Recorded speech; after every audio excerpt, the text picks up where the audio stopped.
Al-'aqus salis, kita masuk pada kendala yang ketiga. Kalau kita menginginkan ilmu kita ini berkah, ilmu kita ini merupakan ilmu yang bermanfaat, ilmu yang benar, maka hendaknya kita menghindari kendala yang ketiga ini, yakni al-i'timad alal kutub dunal ulama, menyandarkan ilmunya kepada kitab bukan kepada ulama. Artinya kita tidak boleh bersandar kepada kitab saja kemudian mengabaikan ulama, sehingga tidak cukup bagi kita di dalam belajar ilmu hanya semata-mata al-i'timad alal kutub atau menyandarkan kepada kitab atau kepada buku.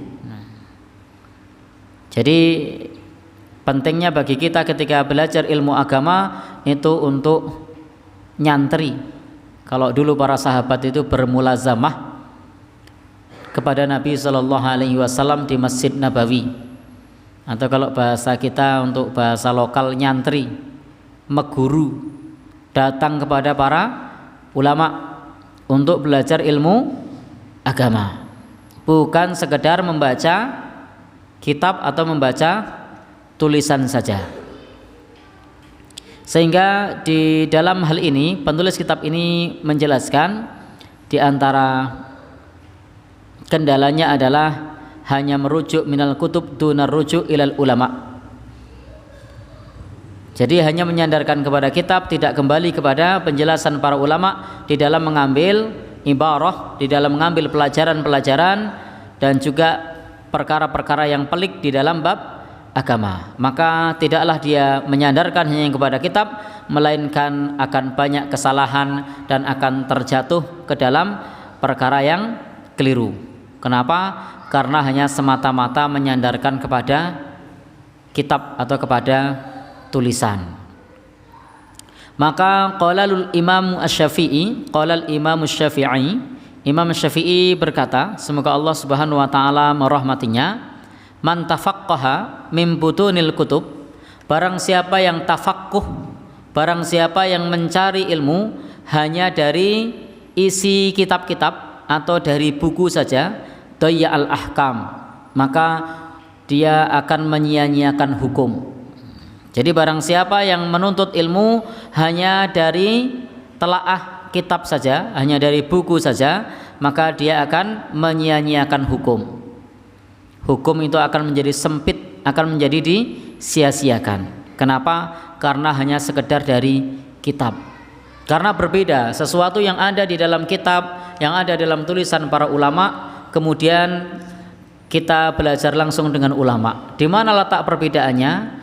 Karena ketika ulama menulis kitab, itu yang ditulis sifatnya adalah hal yang normatif, sifatnya adalah perkara yang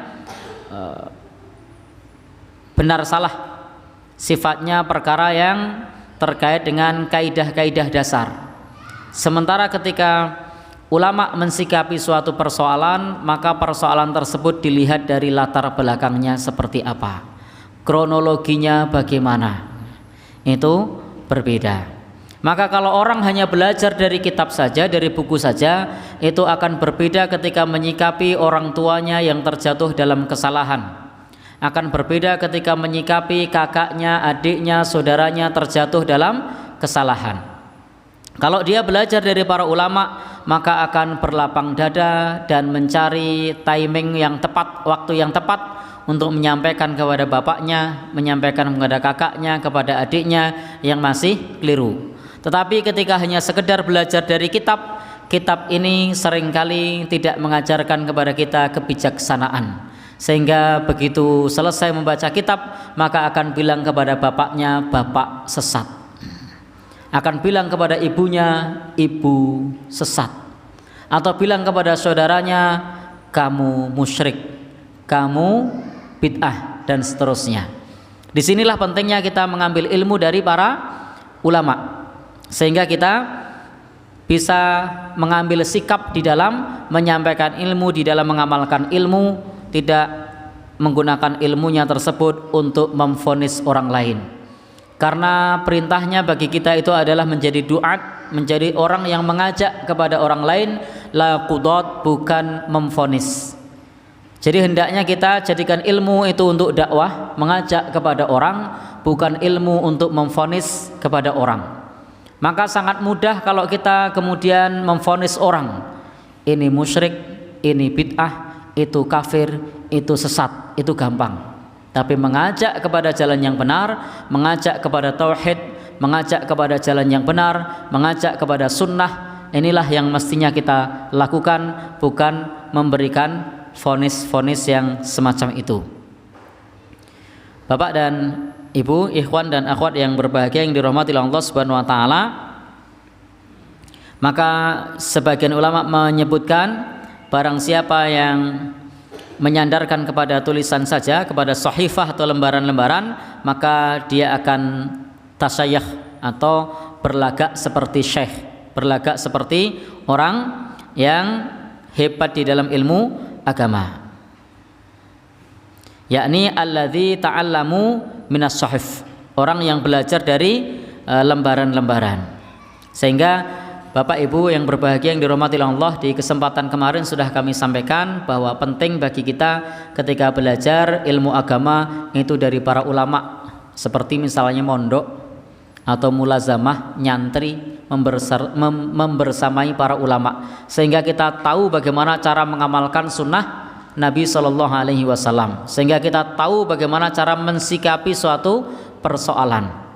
Karena kita ini tidak hanya butuh semata-mata ilmu, tetapi kita juga butuh keteladanan di dalam mengamalkan ilmu. Seringkali kita lupa bahwa ketika kita belajar ilmu, kita juga butuh teladan di dalam mengamalkan ilmu.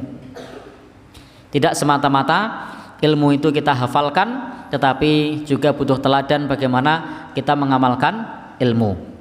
Maka siapakah yang bisa menjadi teladan kita di dalam mengamalkan ilmu? Yakni dari para guru, dari para ulama. Yang ulama ini tentu kenapa bisa seperti itu? Karena mereka sudah punya banyak pengalaman. Maka salah satu qaul Imam Bukhari itu mengatakan innamal ilmu bita'allum. Sesungguhnya ilmu itu dengan belajar, wal hilmu bitahallum, kemudian kebijaksanaan itu dengan pengalaman. Jadi ilmu itu dengan belajar, sementara bijaksana itu dengan pengalaman. Maka kita banyak menimba ilmu kepada para masyayikh, kepada para sesepuh, karena mereka punya banyak pengalaman. Barangkali yang muda hafalannya lebih banyak, barangkali yang muda itu bacaan Qur'annya lebih baik, tetapi dalam menyelesaikan masalah itu butuh konsultasi kepada orang-orang yang lebih berpengalaman. Siapa mereka? Di antaranya adalah kita perlu belajar dari para sesepuh, dari para ulama. Qala al-faqih Sulaiman ibn Musa, Faqih Sulaiman bin Musa berkata, la ta'khudul Qur'ana minal mushafiyyin. Janganlah kalian mengambil Al-Qur'an dari orang-orang yang hanya belajar kepada mushaf. Jadi jangan mengambil Al-Qur'an, maksudnya belajar Al-Qur'an semata-mata dari mushaf. Karena kalau kita belajar Al-Qur'an hanya semata-mata dari mushaf, tidak pakai guru, tidak pakai talaqi, tidak pakai muwajahah, maka kita bisa salah di dalam membaca Al-Qur'an. Maka disebutkan di sini oleh Al-Faqih Sulaiman ibn Musa, janganlah mengambil Al-Qur'an atau belajar Al-Qur'an dari para mushafiyin, orang-orang yang menyandarkan kepada mushaf. Meskipun mereka bisa membaca, meskipun mereka bisa menulis, karena di dalam Al-Qur'an itu tidak cukup ilmu membaca dan menulis. Ada yang keluar dari kaidah membaca dan menulis. Misalnya di sana ada imalah, bismillahi majriha. Ada juga misalnya ismam. Ismam itu hanya bisa dipelajari kalau kita berhadapan dengan guru, bagaimana cara mengucapkan ismam yang benar. Karena kalau kita tidak belajar dengan guru, hanya semata-mata mempelajari dari tulisan, dari mushaf, dari tabel huruf hijaiyah, maka membacanya akan dibaca la ta'mannah, padahal itu bacaannya tidak benar, karena ismam bacaannya tidak seperti itu. itu bacaannya seperti orang mengucap la ta'mannuna tapi nunya tidak bunyi.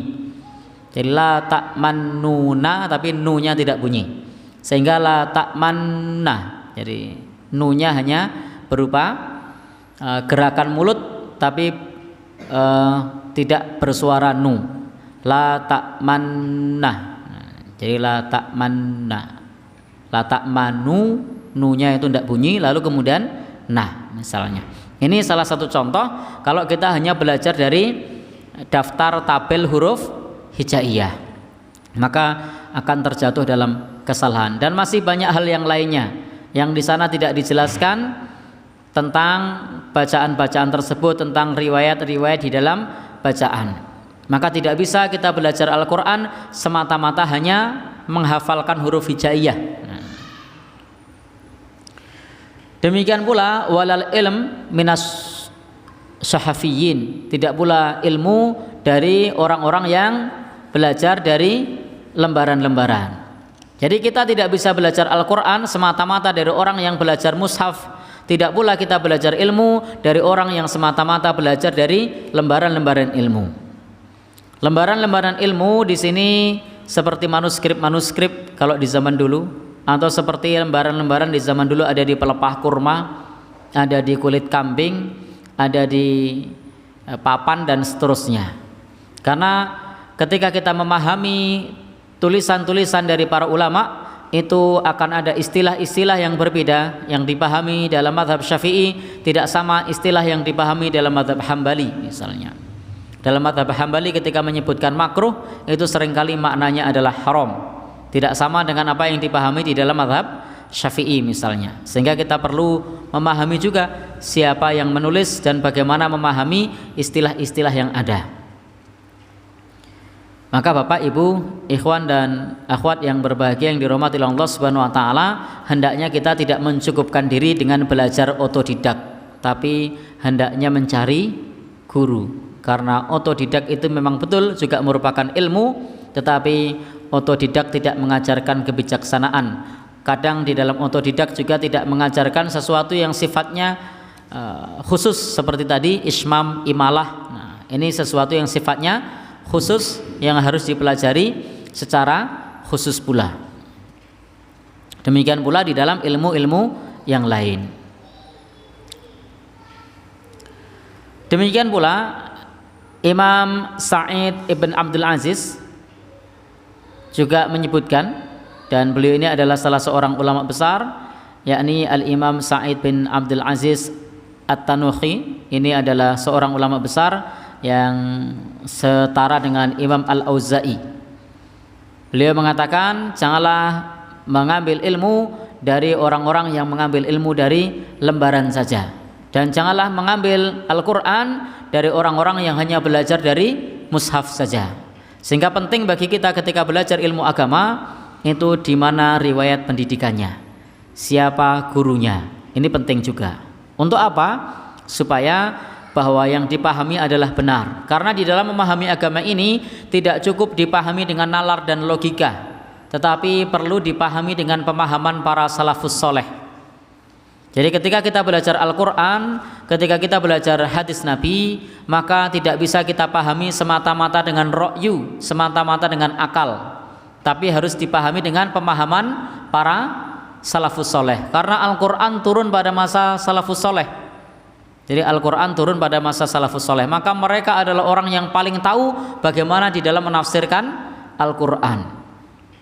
Sehingga ada hadis Nabi yang menyebutkan, man fassarul Qur'ana bi ra'yihi falyatabawa maq'aduhu minan nar. Barang siapa menafsirkan Al-Qur'an dengan ra'yunya, semata-mata dengan logikanya, maka hendaknya mencari tempat duduknya di neraka. Na'udzubillahi min dzalik. Kenapa seperti itu? Karena pentingnya bagi kita untuk belajar dengan para ulama, belajar dengan para senior, tidak belajar sendiri, supaya kita betul-betul di dalam memahami dengan pemahaman yang benar. Bapak dan Ibu, ikhwan dan akhwat yang berbahagia yang dirahmati Allah Subhanahu wa taala, demikian pula disebutkan mangkana syaikhuhu, barang siapa yang syekhnya adalah kitabnya, kana khata'uhu aktsar min shawabihi, maka salahnya lebih banyak dibandingkan benarnya. Jadi barang siapa yang menjadikan kitab sebagai syekhnya, barang siapa yang menjadikan kitab sebagai gurunya, maka salahnya lebih banyak dibandingkan benarnya. Jadi maka salahnya lebih banyak dibandingkan benarnya. Kalau demikian, kita perlu ketika belajar kitab tersebut kemudian bertanya kepada para senior, bertanya kepada guru supaya pemahamannya benar. Terutama sekali di era-era dahulu, itu kita mengetahui bahwasanya Al-Quran di zaman itu tidak ada titiknya. Huruf ba, huruf ta, huruf nun, huruf tha, itu hurufnya sama, tidak ada titiknya. Kemudian juga tidak ada harokatnya, tidak ada fathah, tidak ada kasroh, tidak ada dhammah. Maka kalau belajarnya tidak hati-hati, itu bisa salah baca. Misalnya ukbulu, terimalah. Kalau salah membaca bisa dibaca uktulu, bunuhlah. Ini bisa salah tindakan, bisa fatal. Tulisannya sama tapi mengamalkannya bisa keliru karena cara membacanya tidak benar.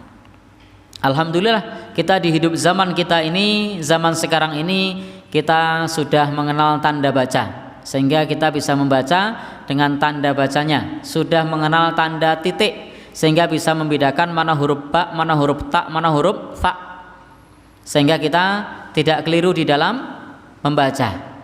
Itu tidak lepas dari apa yang disampaikan oleh Khalil Al-Farhidi dan juga Abul Aswad Ad-Duaili.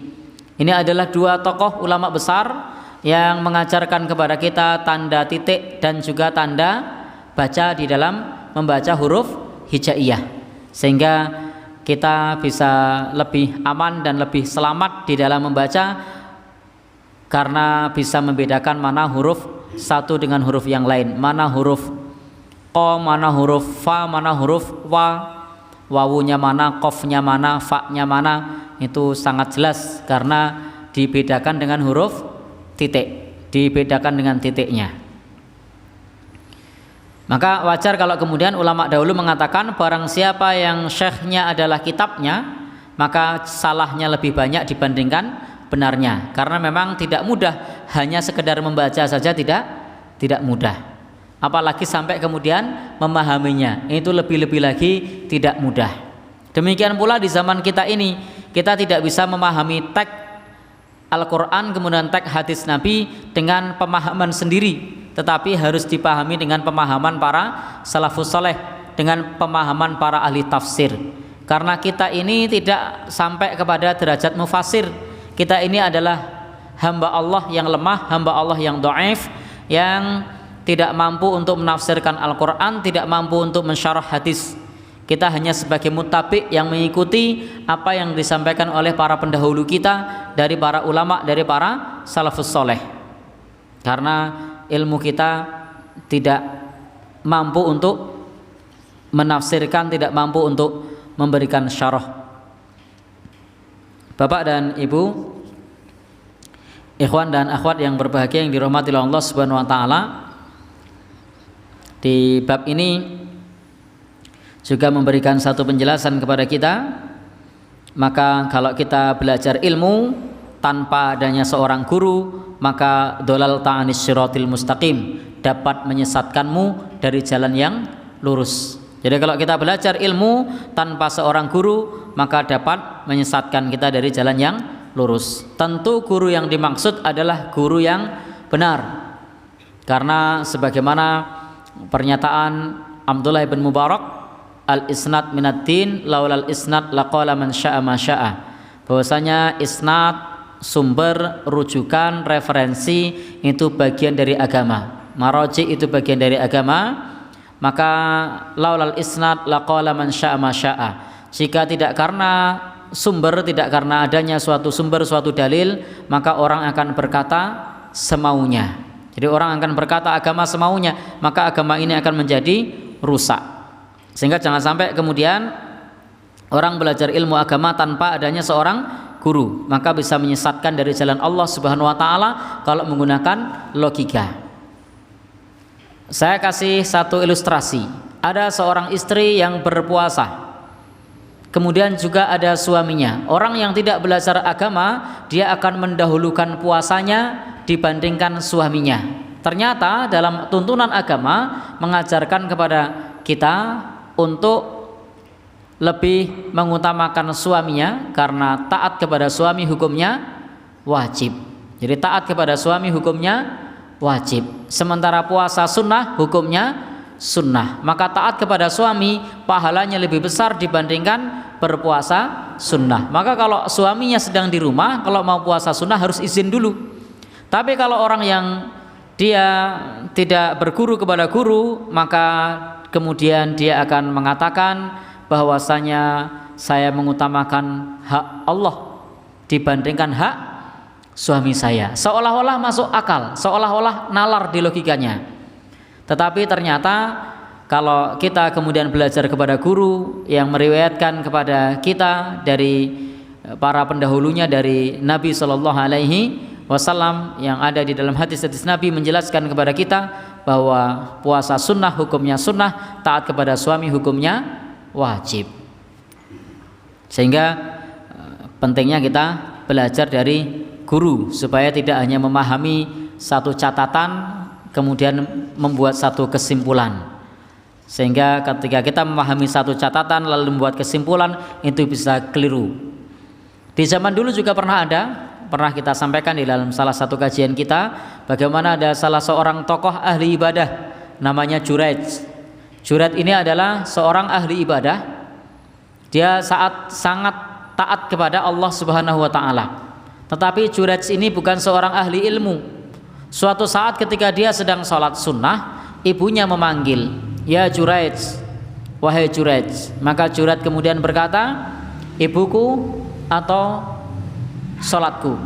Maka dia pun meneruskan sholatnya, karena dia pikir lebih utama sholat daripada menyeru panggilan ibu. Ternyata yang benar adalah mendatangi panggilan ibu hukumnya wajib, sholat sunnah hukumnya sunnah. Sehingga kalau kesimpulannya hanya menggunakan logika, mestinya mengutamakan sholatnya. Orang yang tidak belajar bagaimana Rasulullah, bagaimana salafus soleh menjelaskan pentingnya hak seorang ibu dibandingkan sholat sunnah, pasti ketika dia sedang sholat sunnah dipanggil ibunya, dia akan kira-kira mendatangi ibunya atau tidak? Sedang sholat sunnah, ibunya memanggil, "Nak, kemari." Kira-kira dia nerusin sholatnya atau datang ke ibunya? Nerusin sholat. Kenapa? Karena pakai logika. Tetapi ternyata dalil tidak berkata begitu. Disinilah pentingnya kita belajar ilmu bukan pakai logika, tetapi kita belajar dari guru dengan pemahaman para salafus soleh yang ternyata mendatangi panggilan ibu itu hukumnya wajib, sholat sunnah hukumnya sunnah. Maka kalau kita sedang sholat sunnah lalu dipanggil ibu, maka datangilah ibu. Atau kalau misalnya tidak didatangi, mudah-mudahan ibunya bisa memahami, itu keraskan suara takbirnya, Allahu Akbar. Kalau ternyata ibunya kok tidak paham, ya sudah, datangi panggilan ibunya. Karena mendatangi panggilan ibu hukumnya wajib. Baik, Bapak Ibu yang berbahagia yang dirahmati Allah Subhanahu wa taala, sehingga di dalam hal ini kita bagaimanapun juga tidak cukup mengandalkan logika semata di dalam memahami suatu kejadian, di dalam memahami nas-nas, di dalam memahami tek-tek, di dalam memahami fikih, tetapi kita perlu belajar dari guru, belajar dari ulama, pentingnya memahami kaidah-kaidah di dalam mengamalkan agama supaya kita tidak keliru. Bapak dan saudara, ikhwan dan akhwat yang berbahagia yang dirahmati Allah Subhanahu wa taala, di dalam bab ini juga disebutkan kepada kita bahwa ketika kita belajar ilmu dari lisan orang lain itu lebih utama daripada kita belajar dari lembaran. Artinya ketika kita belajar dari lisan guru, tentu guru yang berilmu ya, belajar dari guru yang berilmu, bukan guru yang tidak berilmu. Nah, kalau kita belajar dari guru yang berilmu, maka itu lebih utama daripada kita belajar dari lembaran-lembaran. Jadi dibandingkan belajar dari apa? buku.